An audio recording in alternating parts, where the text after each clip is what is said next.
Seizures are one of the most frightening things that pet people can witness. I'm Dr. M. Welcome to VMC. Today's video is going to be covering one of the more common causes for seizures, and that is epilepsy. I'll be breaking down what you need to know about epilepsy, how we diagnose it, the common medications for treating it, and what we can do to get your dog or cat back to living their best life possible.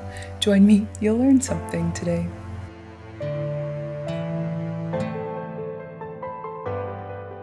The last VetMed Corner video covered a little bit more about what a seizure looks like and what you should do and what you should not do if you ever see an animal that is having one. We also covered, after we have ruled out the other potential causes, you may have been told that your dog or cat has suspected epilepsy. We break epilepsy actually into two subcategories, but both of them are defined as when an animal has had more than one seizure and that we've ruled out the other potential causes for that seizure activity. As the name suggests, structural epilepsy is what we call an animal that has an abnormality to the structure of their brain that's causing them to have the seizures. We might diagnose this brain abnormality with advanced imaging like an MRI, or we may also check CSF. We may also do some DNA testing in order to diagnose some storage diseases and other potential structural issues. When we've done those tests and we don't find a structural issue, then we diagnose everybody else as having idiopathic epilepsy. This does include patients that have epilepsy that seems to be partially or fully genetic. It also includes all the animals that we really have no idea why they're seizing. In cats, feline epilepsy is estimated to impact up to about 2% of the population. Canine epilepsy is estimated to impact about 0.76% of the entire dog population. There are also different seizure types, and mostly you will hear people talking about focal seizures versus the more generalized seizure activity. If we have an animal that has focal seizures, it means that the entire body isn't experiencing. It's usually more localized to the head and neck. You might notice things like lip twitching or salivating. Some animals might do where they're biting at the air.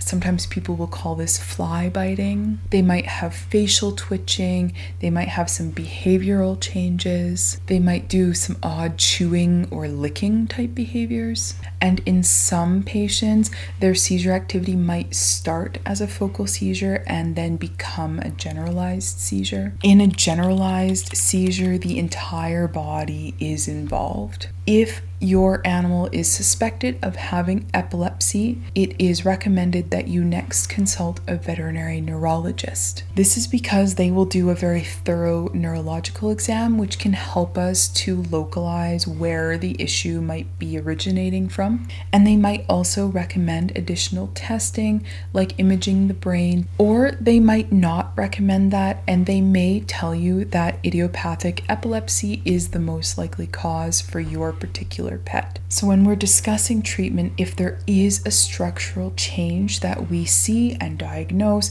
then it is important to start anticonvulsants at that point. If your animal is diagnosed with idiopathic epilepsy, there aren't any hard and fast rules for when to start anticonvulsants, but most experts will agree that if your animal has more than 2 or more seizures in 6 months, or if their seizure activity is getting more frequent or each seizure is lasting longer, then we should be starting anticonvulsants. And of course, if they are having clusters of seizures, or if they are having a seizure that lasts for longer than 5 to 10 minutes, anticonvulsants are an absolute must. We are getting a bit more aggressive about when we start anticonvulsants, because we know that every single time your dog or cat has a seizure, that what we term the seizure threshold in their brain does get a little bit lower, and future seizures will occur more easily, and they tend to get worse and more frequent over time. Now, as far as treatments go, phenobarbital is the most researched, most effective go-to medication for the majority of patients. Some things that are handy about it is that it's reasonable cost-wise, and we only need to give it once every 12 hours. It will take roughly 2 weeks for your animal to get to a steady state of medication. Also, do check phenobarb blood levels to confirm that they are getting an appropriate dose. One research study in dogs showed that 82% will have at least a 50% reduction in seizure activity using phenobarbital alone. It is common for both dogs and cats to have at least some initial side effects from this medication while their body gets used to it. Most commonly, I will hear that animals are feeling lethargic and tired. Sometimes they will want to drink and pee more. Sometimes they might be hungrier than usual. Every once in a while, a cat will develop a really intense facial pruritus. Their face gets itchy on phenobarb. Our second kind of go-to medication goes by the brand name Keppra.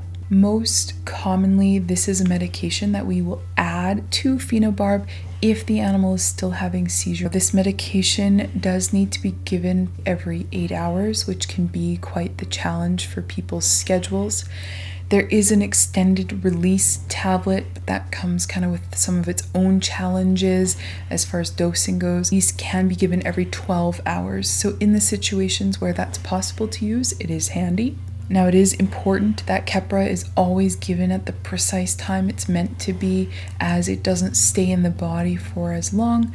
The upside to that is that after we start the medication, it only takes about 3 days for the animal to reach their steady state. The same sort of side effects are common as far as lethargy and ataxia, kind of some uncoordinated walking goes while the animal is getting used to this medication. Some animals might experience a transient decrease in appetite, and for this medication, we do check general blood work at least every 6 months while they are taking it. There are some other medications that are licensed in Europe and Australia. I'm not even sure how to say this because I've never used it. We don't have it here yet. I believe it's pronounced imipitoin, but please correct me if I'm wrong. There are other medications that we might use as like a third or a fourth line medication if the other ones I've mentioned haven't been successful. This is because these medications aren't as effective and aren't as proven to help. There are also situations where if an animal is having some breakthrough seizure activity, your veterinarian may dispense some benzodiazepines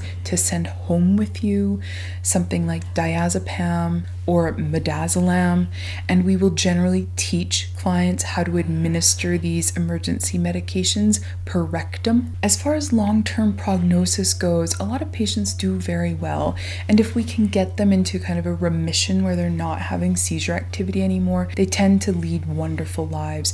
And overall, interestingly, cats often have a bit better long-term prognosis than dogs do. Some patients, despite all of our interventions, will have refractory or difficult to manage epilepsy, and in some situations the seizure activity will simply continue to get worse and worse and worse. And in those situations we do consider humane euthanasia. Thankfully, that is not the most common outcome. Most patients with epilepsy do get their seizures managed pretty well and tend to do quite well. Something that will happen sometimes in veterinary medicine, and it absolutely makes me so frustrated. Here's the general situation that plays out. I will see a patient and I end up diagnosing that patient with epilepsy. That patient will get started on anticonvulsant medication because of the frequency or severity of their seizure activity. We will get that patient stabilized on their medication and they're doing well. Their blood work looks great. They're not having seizures. All is well. And I will say to the client, okay, I don't need to see you for another 6 months now, assuming all keeps going well.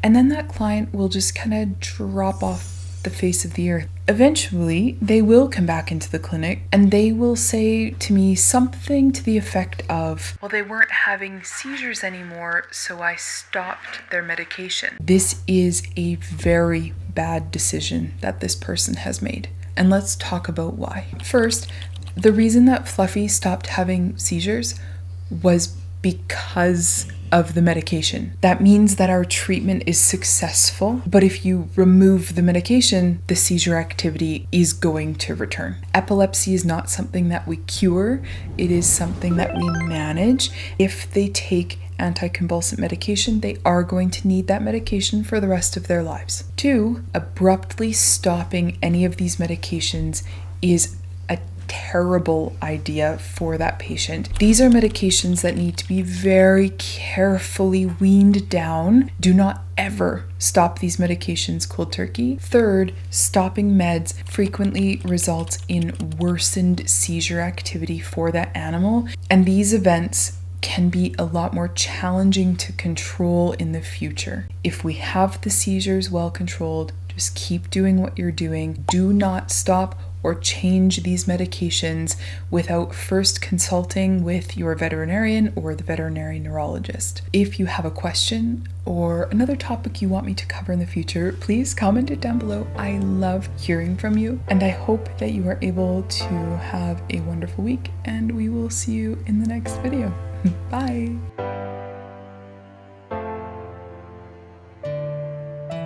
I will have... What are you doing, dogs? What are you up to? Can you just please have a nap time? I'm trying to get these videos recorded.